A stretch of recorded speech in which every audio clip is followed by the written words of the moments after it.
कहने को कुत्ता और घोड़ा वफादारी की अलामत हैं, मगर यहाँ एक नर बत्तख ने अपने मालिक से अनोखी वफा निभाते हुए 9 साल से अपना जोड़ा तक नहीं बनाया। मोहब्बत की पैकर इस बत्तख को अपने मालिक से लम्हा भर के लिए जुदा होना गवारा है और न किसी और का साथ। दिन हो या रात, आंधी हो तो तूफान, ये उनके साथ होती है और जहाँ भी वो जाएं ये उनके पीछे जाती है। मेरा नाम गुलहान है, मैं माड़ी शहर का रिहायशी हूँ।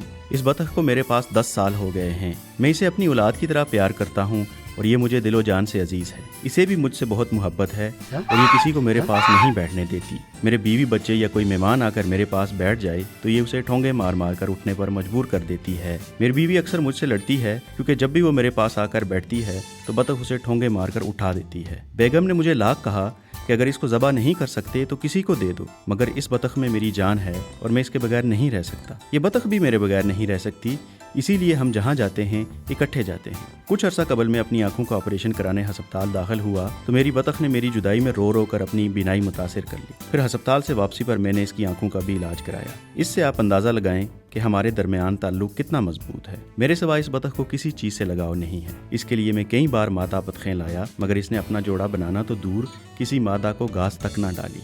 हम गुलहान के साथ चाय पीने मकामी बाजार की तरफ निकले तो बत्तख भी साथ चल पड़ी। चाय खाने पर और भी लोग थे, मगर ये गुलहान के आगे पीछे ही फिरती रही और उनके पास बैठे अफराद में से किसी को ठोंग तक नहीं मारी। हमारे घर में ये किसी को मेरे पास नहीं बैठने देती, ना अपनों को ना परायों को। मैं घर में किसी को डांटूं या कोई मुझे डांटे, ये शोर डाल देती है और मुझे आराम से थपकी देने वाले पर भी पिल पड़ती है। रात को जब मैं सोता हूँ तो ये मेरे सरहाने फर्श पर बैठ जाती है, अपने दड़बे में जाती है न कहीं और। लेकिन जो ही फजर का वक्त होता है तो ये मुझे ठोंगे मारकर उठा देती है कि उठो और उठकर नमाज अदा करो। गुलहान का घर दरिया के पास है। उन्होंने बारहा कोशिश की कि उनकी बत्तख भी हमसायों की बत्तखों की तरह दरिया पर जाया करे, मगर बेसूद।